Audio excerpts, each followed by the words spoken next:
की हाइब्रिडाइजेशन होती है वो सिर्फ वैलेंस शेल के इलेक्ट्रॉन से होती है। तो यहाँ पर हमारी जो आम कॉन्फ़िगरेशन हम करते हैं 1s2 2s2 2p x2 p1 2pz, ये मैं हंस रूल के अकॉर्डिंग है, क्योंकि मैंने आपको पढ़ाया था ऑन शॉर्ट में हंस रूल क्या होता है, पोलाई एक्सक्लूजन प्रिंसिपल, n+l रूल क्या होता है, ये सब मैंने पढ़ाया था। तो ये मैंने उसके अकॉर्डिंग रखे कि अगर एक क्लासरूम है, यहाँ कर एक हॉस्टल है। वालेकुम डियर स्टूडेंट्स, सो आज का जो हमारा टॉपिक है वो है केमिस्ट्री की, जो कि हमारी क्लास फर्स्ट ईयर की है। उसका जो हमारे पास चैप्टर नंबर 3 है, उसका लास्ट टॉपिक है जिसका नाम है हाइब्रिडाइजेशन। ये टॉपिक एमटी के नीट जो भी स्टूडेंट है ईटी के सबके लिए बहुत ज़्यादा इंपॉर्टेंट है, क्योंकि केमिस्ट्री में जो सबसे ज़्यादा एमसीक्यूज आपके बनते हैं वो फर्स्ट ईयर में से बनते हैं, और उसका ये टॉपिक है जिसमें से आपके 20 एमसीक्यूज बनते हैं, जिसका नाम है हाइब्रिडाइजेशन। ये इंतहाई ज़्यादा हार्ड टॉपिक है, लेकिन मैं आपको कुछ ही मिनट में इसे क्लियर करवा दूंगी। उसके बाद आपको ये टॉपिक पढ़ने की ज़रूरत नहीं पड़ेगी, मैं गारंटी के साथ आप लोगों को कह सकती हूँ। जो स्टूडेंट हमारे चैनल पे हैं, आप लोगों ने हमारे चैनल को सब्सक्राइब कर देना है, वीडियो को लाइक कर देना है, और नोटिफिकेशन को अनेबल कर देना है, ताकि आपको पता लग सके कि मैम टी शिबुआ ने वीडियो डाल दी है, हमने जाके बस इसे वॉच करना है। तो बच्चों लेट्स गेट स्टार्टेड। तो बच्चों हाइब्रिड क्या होता है? बच्चों हाइब्रिड का मतलब है कोई चीज़ का मिक्सिंग। कैसे? मैं आपको आम लाइफ की एग्जांपल देती हूँ। जैसे कपल यानी कि मैन एंड वुमेन, यानी कि कपल भी क्या है? मिक्सिंग है। इस वजह से हाइब्रिड यानी कि मिक्सिंग कोई भी चीज, दो चीज़ें हो, उसे आप क्या बोलते हैं? दो या दो से ज़्यादा हो, यानी कि मिक्सचर हो। लेकिन यहाँ पर जो हाइब्रिडाइजेशन है उसका मतलब है बच्चों मिक्सिंग ऑफ ऑर्बिटल, यानी कि ऑर्बिटल्स का आपस में इंटरमिक्स हो जाना, उसे आप क्या बोलते हैं? हाइब्रिडाइजेशन बोलते हैं। कैसे? बहुत मैं आपको एग्जांपल से क्लियर करूँगी। पहले देख लेते हैं कि स्टूडेंट इसको डिस्कवर किसने किया। ये कॉन्सेप्ट ऑफ हाइब्रिडाइजेशन ये एमटीकेट में आ जाता है, किया है, ये बहुत ज़्यादा वायरल साइंटिस्ट है, इसका नाम है student Lioness polling.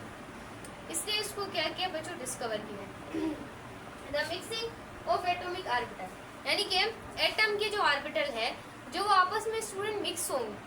Atomic orbital जब आपस में मिक्सिंग हो ऑफ एन एटम के ही ऑर्बिटल हो, आपस में इंटरमिक्स हो एटम के ऑर्बिटल, तो बच्चों उसे आप हाइब्रिडाइजेशन।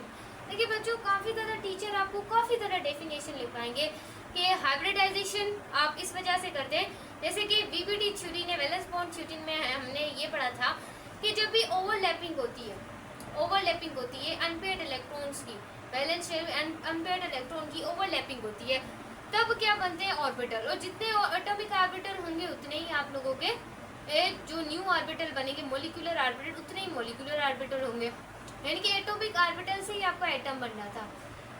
लेकिन यहाँ पे वैलेंस बॉन्ड थ्योरी ने कहा था कि बॉन्ड लेंथ आपकी कम होती है, स्टेबिलिटी अगर बॉन्ड की ज़्यादा होगी तो बॉन्ड लेंथ कम होगी, इनवर्स रिलेशन था।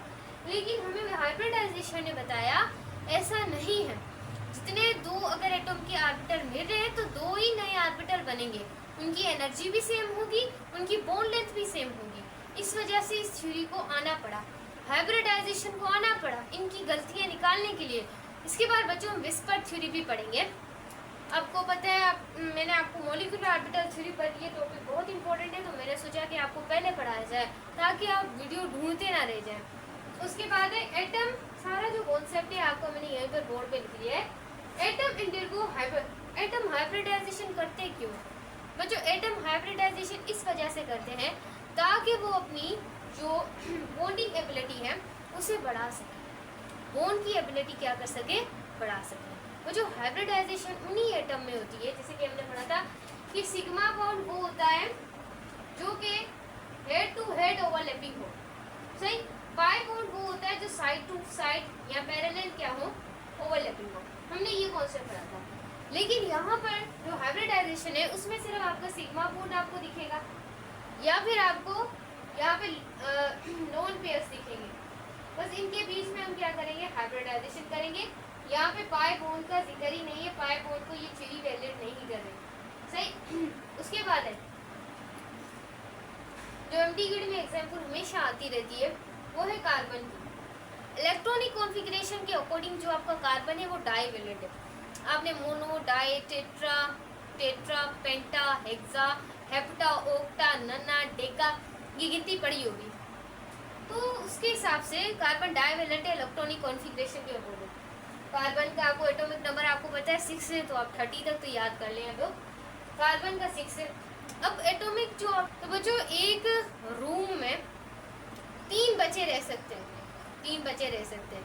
अब हम उन बच्चों के अंदर 6 बच्चे डाल दें तो ये गलत होगा ना, क्योंकि अगर एक बच्चे के रहने के 3 मतलब के 3 है बच्चों के रहने की जगह, अगर बच्चों हम सारे ठोक देंगे तो ये हर्ट्ज रूल को फॉलो नहीं करेगा।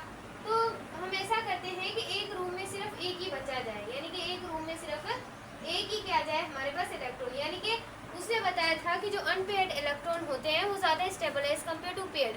पेयर्ड क्यों? क्योंकि पेयर्ड में रिपल्जन होती है और रिपल्जन को वो फॉलो नहीं करता, इस वजह से अनपेयर्ड इलेक्ट्रॉन में ज़्यादा स्टेबिलिटी होती है क्योंकि रिपल्जन नहीं होती। इस वजह से बच्चों ये तो था सिंपल इलेक्ट्रॉनिक कॉन्फ़िगरेशन। उसके बाद है 2pz0 है, तो ये ग्राउंड स्टेट में, तो हाइब्रिडाइजेशन कभी भी ग्राउंड स्टेट में स्टूडेंट नहीं होती, हाइब्रिडाइजेशन हमेशा स्टूडेंट एक्साइटेड स्टेट में होती है। तो ग्राउंड स्टेट ये तो सीधी हमारी इलेक्ट्रॉनिक कॉन्फ़िगरेशन कार्बन डाइवैलेंट है। लेकिन हमारी जो हाइब्रिडाइजेशन है बताया कि नहीं, कार्बन हमारे पास टेट्रावेलेंट होता है। कैसे? कार्बन का नंबर 6 है और यहाँ पर हमारी जो हाइब्रिडाइजेशन है उसने बताया ओनली दोज जो ऑर्बिटल है जब वो मिक्स होंगे जिनकी नियरली सेम एनर्जी होगी, यानी कि यहाँ पर देखिए 1s और 2s, यानी कि इनकी नियरली सेम एनर्जी है, ये अपने आप को इलेक्ट्रॉन को शेयर कर सकते हैं। लेकिन बच्चों यहाँ पर आप लोग देख सकते हैं कि ज़रूरत तो हमें 2pz की है, उसको ज़रूरत है, इनके पास तो अपने अपने इलेक्ट्रॉन्स हैं, तो ये क्या करेगा, ऑर्बिट लोअर से हायर में जाएगा। हमने जैसे चैप्टर नंबर 2 में एटॉमिक स्ट्रक्चर में पढ़ा था, ये लोअर से हाई में जाएगा और ये तो 1s वाला तो इससे बहुत दूर होगा, इस वजह से 2px 2py 2pz ये अपनी ही कैटेगरी में, यानी कि 2s 2pz को एक इलेक्ट्रॉन दे सकता है, बिल्कुल दे सकता है। तो ये वाले ऑर्बिटल को हम कट कर दिया इस वजह से, क्लियर है। तो ये अपना एक इलेक्ट्रॉन स्टूडेंट जैसे ये इसको दे देगा, तो ये सारे क्या हो जाएंगे, इनके पास एक एक इलेक्ट्रॉन हो जाएगा। हमें पता चल गया कि हमारे पास जो कार्बन है वो एक टेट्रावेलेंट है। क्या है? टेट्रावेलेंट। क्लियर है मैं स्टूडेंट? रूल्स पढ़े हमने किस तरीके से ये अप्लाई होता है। उसी बाद orbital of atom take place, यानी कि एटम काफ़ी ज़्यादा एटम के साथ हाइब्रिडाइजेशन ही अपना जो हमारे पास जो ऑर्बिटल है वो एटम ही अपने ऑर्बिटल से हाइब्रिडाइजेशन करेगा। सही। उसके बाद है जो हमारे पास हाइब्रिड ऑर्बिटल बने, यानी कि एटॉमिक ऑर्बिटल्स के मिलने के साथ साथ हमारे पास जो हाइब्रिड ऑर्बिटल्स मिले हैं, हाइब्रिड ऑर्बिटल, तो वो जब रिपेल करेंगे तभी एक ज्योमेट्रिकल शेप बनेगी आप लोगों की, क्योंकि हाइब्रिडाइजेशन में आपको और जो भी मॉलिक्यूल्स होते हैं, एटम्स होते हैं, उनकी ज्योमेट्रिकल शेप बनती है। तो इस वजह से जो हाइब्रिड ऑर्बिटल है जब वो रिपेल करेंगे, क्योंकि इलेक्ट्रॉन के पास क्या होती है, नेगेटिव चार्ज होती है, तो दोनों एटम में क्या है, नेगेटिव चार्ज है। जब वो रिपेल करेंगे कोई चार्जेस एज वेल जो सेम होती है वो रिपेल करती है, जो डिफरेंट होती है वो अट्रैक्ट करती है। तो इस वजह से फिर ये इसकी क्या बन जाएगी स्टूडेंट, शेप बन जाएगी। क्लियर है मैं स्टूडेंट? बिल्कुल क्लियर होगा। उसके बाद है टाइप्स ऑफ हाइब्रिड ऑर्बिटल। कितनी टाइप, बस आपने ट्रिक याद रख लेनी, क्योंकि स्टूडेंट इसे याद करना बहुत मुश्किल है। जैसे 1s प्लस जब होगा 3p से, तो हाइब्रिडाइजेशन उसकी क्या होगी, मैं पहले लिख लेती हूँ फिर आपको बताती हूँ। 1s और 3p। अब देखिए स्टूडेंट 1 और 3, मैं आपको ट्रिक बताती हूँ। कितने हुए? 4। कितने हुए स्टूडेंट? 4 हुए। तो यहाँ क्या है? sp, तो हमने क्या लिख दिया? sp3। यानी कि अगर ऑर्बिटल आपका एक 1s का होगा, 3p के होंगे, जो आपकी जो हाइब्रिडाइजेशन होगी वो होगी 4sp3, याद कर लेना। उसके बाद इसकी शेप कैसी होगी? टेट्राहाइड्रल। कौन सी शेप होगी? टेट्राहाइड्रल। बॉन्ड एंगल क्या होगा? 109.5 डिग्री। क्लियर है? अगर आप ऐसा भी हो सकता है कहीं पर 1s वाला ये हो, एक हो और p वाले हमारे पास 2p हो, तो हाइब्रिडाइजेशन 2 और 1 कितने हुए स्टूडेंट? 3 हो गए। s और p बिल्कुल 2 लगा देंगे। तो यानी कि जब एक s और 2p बने तो हाइब्रिडाइजेशन होगी 3p2। मैंने आपको ट्रिक बता दी। और शेप होगी ट्राइगोनल। और एंगल होगा 220 डिग्री। अगर फॉर एग्जांपल कोई कंडीशन ऐसी भी हो सकती है कि 1s हो और 1e हो, तो 1 और 1 कितने हुए स्टूडेंट? 2 ऑर्बिटल्स होंगे। हाइब्रिडाइजेशन sp, हाइब्रिडाइजेशन क्या होगी? sp होगी। और यहाँ पर जो हमारे पास शेप होगी वो होगी लीनियर, और लीनियर में जो एंगल होता है वो होता है 180। बच्चों बस यही एमडीकेड में आता है, ज़्यादा आप लोगों को किसी की वीडियोस देख के अपना दिमाग ख़राब करने की कोई ज़रूरत नहीं, क्योंकि एमडीकेड बहुत करीब आने वाला है आप लोगों का।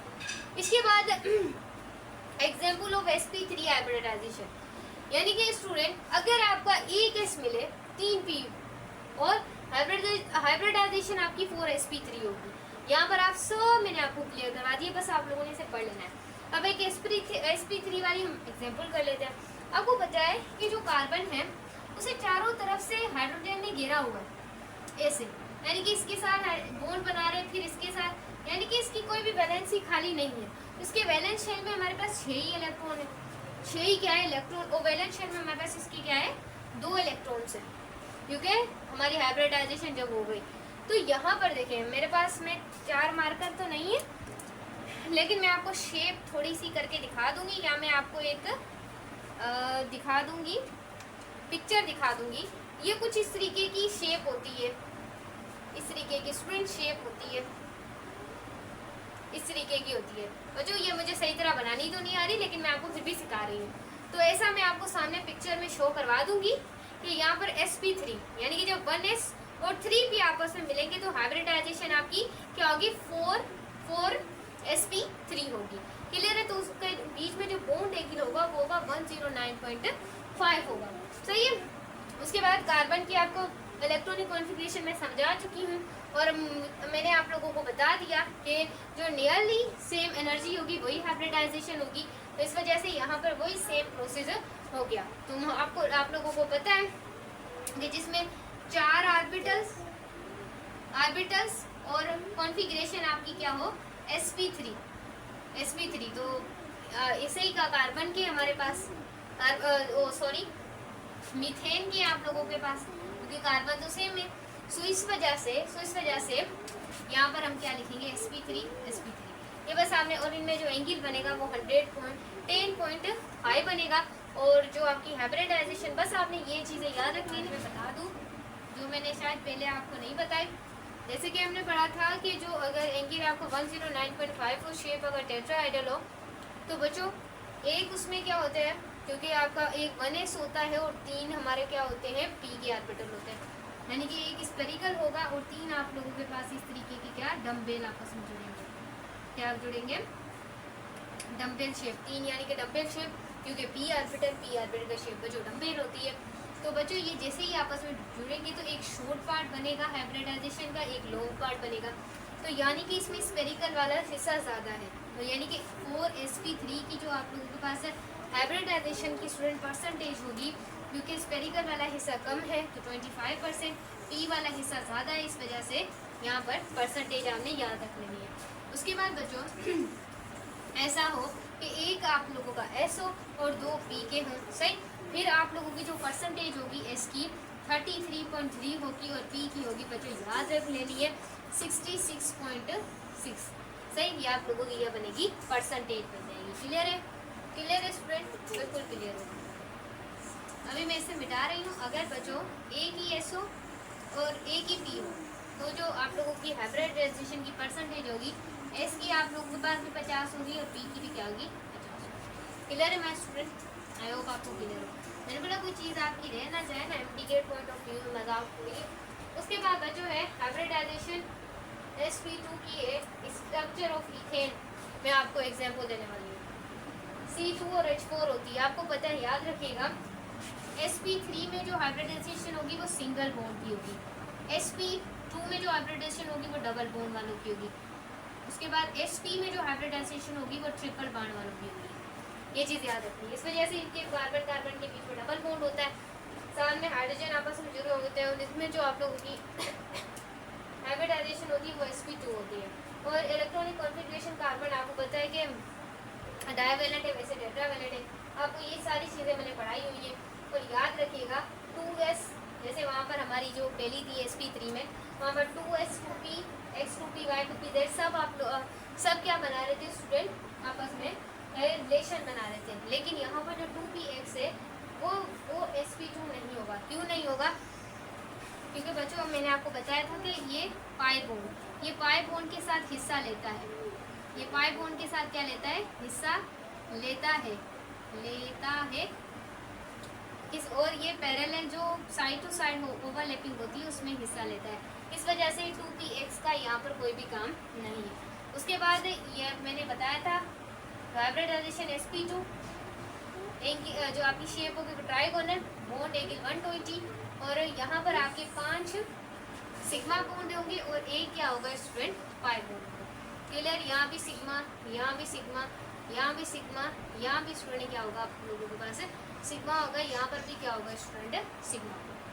क्लियर है? जो एक बचेगा आप लोगों के पास वो बचेगा क्या स्टूडेंट? पाई। पहले सिग्मा फिर पाई। इस वजह से यहाँ पर 5 आपके सिग्मा है और एक क्या है? पाई है। उसके बाद अगर sp की बात करें इथाइन के लूज स्ट्रक्चर की, तो यहाँ पर ये ट्रिपल बॉन्ड बन रहा है। इसका मतलब स्टूडेंट यहाँ पर sp यहाँ ये दोनों यहाँ पर हिस्सा नहीं लेंगे, क्योंकि ये क्या है स्टूडेंट? पाई बॉन्ड में हिस्सा लेते हैं साइड टू साइड ओवरलैपिंग में। इस वजह से इनका यहाँ पर दोनों का भी कोई काम नहीं है। इस वजह से इसका जो आप लोगों के पास हाइब्रिडाइजेशन वो sp एंड s लीनियर, इसकी शेप और 180 और बॉन्ड यहाँ पर 3 सिग्मा 2 पाई, 3 सिग्मा 2 पाई। यहाँ पे सिग्मा, यहाँ भी सिग्मा, यहाँ भी सिग्मा, यहाँ पाई, यहाँ भी पाई, पाई पाई पाई। सही? तो ये था आज की हमारी वीडियो। अगर आपको ये हमारी वीडियो पसंद आए, वीडियो को लाइक करना है, चैनल को सब्सक्राइब करना है। मिलते हैं नेक्स्ट वीडियो में, तब तक के लिए दुआ में याद रखिएगा।